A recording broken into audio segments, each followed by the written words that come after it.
তাহলে এখন আমরা একের চয়ের সমাধান করব। একই নিয়মে করা যায়, ও এর মতো করতে পারবো। তাহলে আমরা এ এক্স মাইনাস বি ওয়াই একে আমরা কী ধরবো? এ ধরবো, এবং সি জেডকে আমরা কী ধরবো? বি ধরবো। তাহলে হোল স্কোয়ার। তারপর লিখবো এখানে বর্গ করে, এখানে লিখি, ডাক না লিখে সরাসরি লিখতে পারি বর্গ করে। তাহলে এখন আমরা এ এক্স মাইনাস বি ওয়াইকে আমরা এ ধরবো, আর সি জেডকে আমরা কী ধরবো? বি ধরবো। তাহলে A minus B whole square, সূত্র হবে এ স্কোয়ার। তাহলে এ বলতে A X minus B Y, তাহলে এ স্কোয়ার মাইনাস 2, সূত্রের 2, এ বলতে A X minus B Y, তাহলে 2a, বি বলতে C Z plus B square. তাহলে আমরা এখানে কী করলাম? এখানে এ এক্স মাইনাস বি ওয়াইকে আমরা এ ধরলাম, এবং সি জেডকে আমরা কী ধরলাম? বি ধরলাম।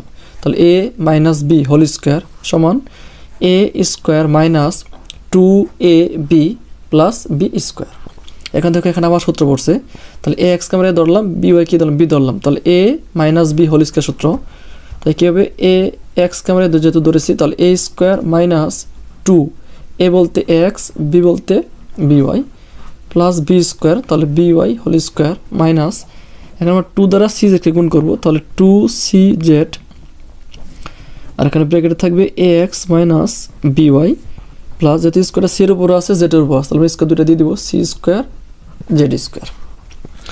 একেবারে এই স্কোয়ারটা এর উপরও আছে, এক্স উপর আছে, তাহলে লিখতে পারি এ স্কোয়ার এক্স স্কোয়ার মাইনাস 2, সাজিয়ে লিখতে পারি এখানে 2ab এক্স ওয়াই প্লাস, স্কোয়ারটা বির উপরও আছে, ওয়াইয়ের উপর আছে, তাহলে লিখতে পারি B square Y square minus 2, C Z দ্বারা এ এক্সকে গুণ করতে হবে, তাহলে সাজিয়ে লিখতে পারি 2ac এক্স জেড মাইনাসে প্লাস 2, এখানে বি ওয়াই আছে, এখানে সি জেড আছে, তাহলে গুণ করলে হবে B C Y Z plus, এখানে C square Y square, Z square.